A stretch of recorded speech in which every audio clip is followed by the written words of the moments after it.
Americans are losing savings left and right. In the last year, we're down $0.2 trillion in our savings account. And that means that Americans are getting hurt left and right. And so in today's video, I want to talk about what you should be doing with your money, how you combat this, and then how you actually pull ahead. One shot, now the future is yours. Go. Let's talk about what's happening right now with Americans' savings accounts, because right now they are being erased. As in, like, we can track the money that is in those accounts and it's being reduced. Excess savings peaked at $2.1 trillion in August of 2021. American households, however, began to pull from these excess savings rapidly starting in 2022, averaging about $100 billion per month. And now we've dropped from $2.1 trillion, now we're down to $1.9 trillion as of June. You maybe have even heard some of the scary statistics that say that the majority of Americans, over half, they're living paycheck to paycheck. And the question is, how much more of this can we take before we really get hurt? Well, that's the broad overview. Let's talk about how it's affecting you and I individually. Check this out. A new Go Banking Rate survey found that many Americans have $1,000 or less in their personal savings accounts as of this year. A third have $500 or less saved. 8.5% have between $501 and $1,000, but almost 15% of Americans between the age of 35 and 44 literally have nothing. And if you think about 35 to 44-year-olds, these are the people who have been productive members of society now for like the last 15 to 25 years. And if they have nothing to show, I'm just going to tell you right now, this is scary stuff. This has been trending this way for a couple of generations. Like when you take a look at the baby boomers and you compare it to millennials at the age of 40, millennials had a fifth of the money that the baby boomer generation had at the exact same age. So right now we are moving in a direction where money is becoming more and more scarce. Now I'll be the first to tell you this is 100% disturbing, but I've always believed that it fell upon you and me to be responsible for our financial future. I, for one, don't look to the government, and I also don't look to an employer to take care of me financially. I might have a job that helps me pay my bills, but to go above and beyond that, you have to build your own plan in life. And so in this video, what I want to do is I want to share with you some of my experience. If you're new to my channel, I've transacted $2 billion worth of real estate and business, and I was financially free for the first time at the age of 26, just as I got out of college. And the reason why I did all that is because I basically beat my drum to a different set of rules than the one society had given me, because I did everything that my father told me to, right? He's this German immigrant, comes to America, meets my mom, has beautiful family, 9 kids, I'm number 4. And they were always fighting about money. There was never enough. And so my dad just basically said, son, get good grades, go to college, right? We know the rhetoric. But when I was in college, what I very, very quickly found is that all college was going to really do is give me the professional skills for making, $40, $50, $60, $80, $120,000 a year. And really, that's just the kind of money that you need to pay bills. Getting ahead, you need a different strategy for how to do that. And so while I was in college, I met 3 people who had each made over $10 million in real estate and business. And I decided to learn lessons from them of how to actually build wealth. And I'm going to pass those lessons on to you right now. I have 3 very specific pieces of advice that I want to share with you today. And I'm going to tell you right now that if you implemented these 3 things, everything would change. Now, it starts off with this basic understanding. You know that it takes money to make money, which means you have to find a way to save money. But we're not saving money for the sake of saving money. Most people save money for an emergency fund, or they somehow ridiculously think that they can save enough for retirement, which is just such a joke. We're saving money for investing, which means we have to save differently than the way we've done it in the past. Right now, you've got to work at this. You've got to plan your budget until you can save 20% of your income, because all you're going to do with that 20% is have it sitting in some kind of savings account, and it's not really going to get you rich. Like, I think we know that much, right? Check it out. You could place this in a normal savings account, but that's going to give you, in general, less than a 1% ROI.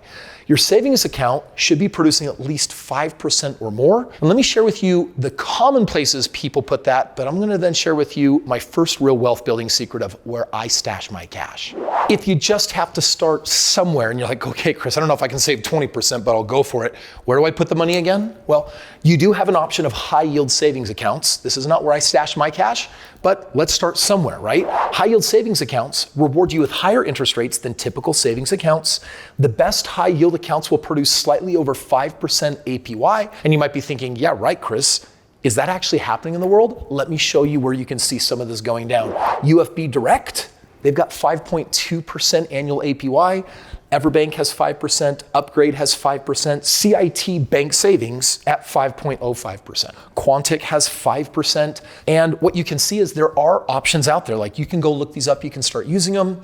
The downside is that the moment the interest rates drop next year, because Rocket Mortgage predicts that rates will drop to 4.1% by the end of 2024, someone wants to be president again. They've got to save face with the people. They've got to re-stimulate real estate and the economy again. They're going to drop those rates. Once that starts happening, it'll stimulate the economy. These will be gone, which is why these will last at best for maybe a year. But if you're looking for always making sure that the money that you're setting aside in savings for future investments can always earn 5% or more, then let me share with you my first of 3 secrets in today's video. So let's talk about where I do stash my cash. I put it in something called a dividend paying whole life insurance policy. I talk about this in my book. In the link below, you can get a free copy so I can tell you where I get this actually done. It's a type of permanent life insurance policy that provides a death benefit, but then it has a cash value component that can earn dividends from the insurance company's profits. And check out some of the benefits, right? The benefits of a CDDP policy basically guarantees an ROI of 3% on the money. And then on top of that, there's a dividend between 2 and 4% generally.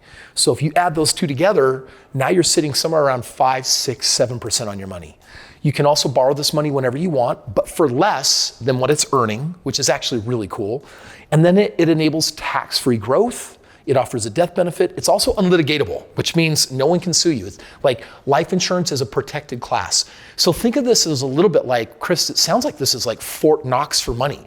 You can put your money in, you can take it out with all of these favorable benefits, and no one can touch it. Is that what you're saying? Well, that's what I'm saying, and that's just one hack that I want to share with you today of the wealthy. But the second and the third strategy, this is how you really get wealthy, because you're not going to get wealthy putting your money in a life insurance policy. That's just a safe place to stash it while it's building up value so you can pull it out and do these next 2 hacks. Saving your money is a start. Leveraging real estate for double-digit returns that produce at least 25% a year, this will build wealth 27 times faster than a 401k. I want you to let that sink in for just a moment. 27 times faster than what your retirement plan is. And then if you want to get more aggressive because you don't want to retire in like 10 or 20 years, but if you want to do it in a matter of years like me, then you need to leverage your savings into businesses where you can start accessing what I call triple digit ROI. This 25% is a double digit, right? There's 2 digits, 1, 2. A triple digit means that you start earning 100% or 500%. And believe it or not, I have investments that are paying me 4 digits and some of them infinite ROIs. If you want to learn how I'm doing that specifically and where I go to do that, I lay it all out in my book. Let me show you how to get a copy for free. Check it out. These are just hot off of the press. And from time to time, I decide to get these printed up and then I give them away as fast as I can because this is really your ticket to building wealth. In the link below, you can grab a free copy of this. What it ultimately shows you is if you can save some of your money, it shows you the 5 places to invest your money to become a multimillionaire as fast as possible. It's not going to share with you a strategy of how you get there in 30 years. It's going to show you how to get there in 5 years or less. So if you want to take wealth to a whole new level, and if you want to get out of this pickle that the rest of the world is in, click the link, get this book. I promise you financially, you'll never be the same again. Now, I know I glossed over that really fast when I said that you can earn double-digit ROI in real estate, 25% or more, 27 times more money than a 401k or an IRA. If that seems slightly crazy to you, click right here and actually watch this video. Let me prove it to you.